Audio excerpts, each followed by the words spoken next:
Double engine সরকারের সুফল সবার জন্য আয়ুষ্মান ভারত এবং সেই আয়ুষ্মান ভারত জুলাই থেকেই রাজ্যে প্রাথমিকভাবে কত মানুষ তাহলে এই প্রকল্পের সুবিধা পাবেন?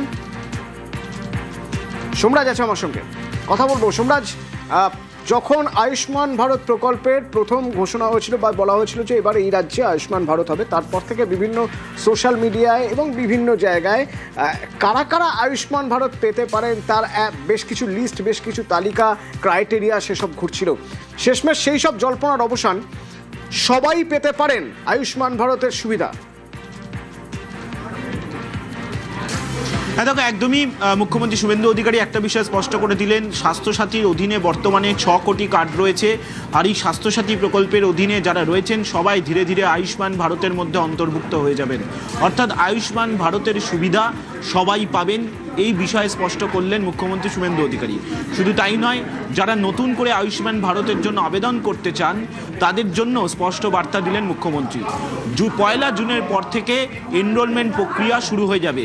অর্থাৎ যারা স্বাস্থ্যসাথী প্রকল্পের অধীনে যাদের কার্ড ছিল তাদের অটোমেটিক্যালি এনরোলমেন্ট শুরু হয়ে যাবে আয়ুষ্মান ভারতের অধীনে, এবং ধীরে ধীরে এই প্রক্রিয়া চলতে থাকবে। আয়ুষ্মান ভারতের সুবিধা সবাই পেতে চলেছেন, এবং এর জন্য জুন মাসে দিল্লিতে একটি ছোট করে অনুষ্ঠান হবে, যেখানে কেন্দ্রের স্বাস্থ্য মন্ত্রকের আধিকারিকরা থাকবেন, রাজ্যের স্বাস্থ্য মন্ত্রকের আধিকারিকরা থাকবেন, দায়িত্বপ্রাপ্ত মন্ত্রীরা থাকবেন।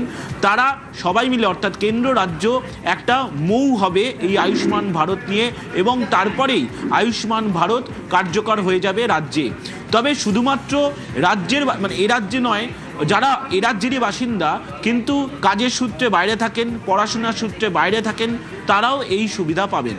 এবং তোমাকে জানিয়ে রাখি, এই আয়ুষ্মান ভারত প্রকল্প যে চালু করা হবে এ রাজ্যে, তা নিয়ে ইতিমধ্যেই রাজ্য স্বাস্থ্য দপ্তরের আধিকারিকরা এবং তার সঙ্গে বেশ কয়েকজন মেডিকেল কলেজের চিকিৎসকরা, সুপাররা ইতিমধ্যেই প্রশিক্ষণ নিয়ে এসেছে ন্যাশনাল হেলথ অথরিটির থেকে।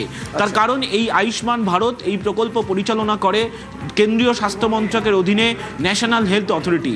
তাদের তরফে কলকাতায় এসে ইতিমধ্যেই প্রশিক্ষণ দেওয়ার কাজ শেষ হয়েছে, এবং এই ন্যাশনাল হেলথ অথরিটির অধীনে যে আয়ুষ্মান ভারত প্রকল্প পরিচালনা করা হয় তার জন্য কি কি গাইডলাইন রয়েছে, এই গাইডলাইন নিয়ে এ রাজ্যে সেই গাইডলাইনের কি কি অংশ কার্যকরী করা হবে তা নিয়েও বিস্তারিত আলোচনা হয়েছে গত কয়েকদিন ধরে দফায় দফায়। ফলত আর সময়ের অপেক্ষা, কিছুদিনের মধ্যেই অর্থাৎ জুন মাসের প্রথম সপ্তাহ থেকেই এই আয়ুষ্মান ভারতের অধীনে এনরোলমেন্ট প্রক্রিয়া শুরু হয়ে যাচ্ছে, এবং তারপরেই এ রাজ্যের মানুষ আয়ুষ্মান ভারত প্রকল্পের সুবিধা পাবেন। এবং আয়ুষ্মান ভারতে একটা বিষয় স্পষ্ট বলা আছে, শুধুমাত্র এ রাজ্যের হাসপাতালে নয়, তুমি জানো অনেকেই এ রাজ্যের মানুষ যারা ভেলোরে ট্রিটমেন্ট করাতে যান, তারা হয়তো পড়াশোনার জন্য যাচ্ছেন, বা তারা হয়তো ভিন রাজ্যে চাকরি সূত্রে রয়েছেন, বা চিকিৎসা করাতে যাচ্ছেন ভিন রাজ্যে, তারাও এই আয়ুষ্মান ভারতের সুবিধা পাবেন। সোমরাজ, সঙ্গে থাকো। মুখ্যমন্ত্রী শুভেন্দু অধিকারী কি বললেন শুনবো।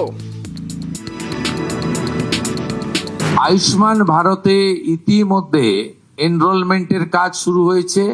আমাদের বিশ্বাস যে জুলাই মাস থেকে আয়ুষ্মান ভারতের কার্ড আমরা দিতে পারবো, এবং তার বেনিফিট গোটা ভারতবর্ষে আয়ুষ্মান ভারত কার্ড হোল্ডাররা পাবেন। স্বাস্থ্যসাথী কার্ডের সঙ্গে যুক্ত এমন 6 কোটিরও বেশি যারা কার্ড হোল্ডার, তাদেরকে আয়ুষ্মান ভারতে এক্ষুনি নিয়ে যেতে পারবো।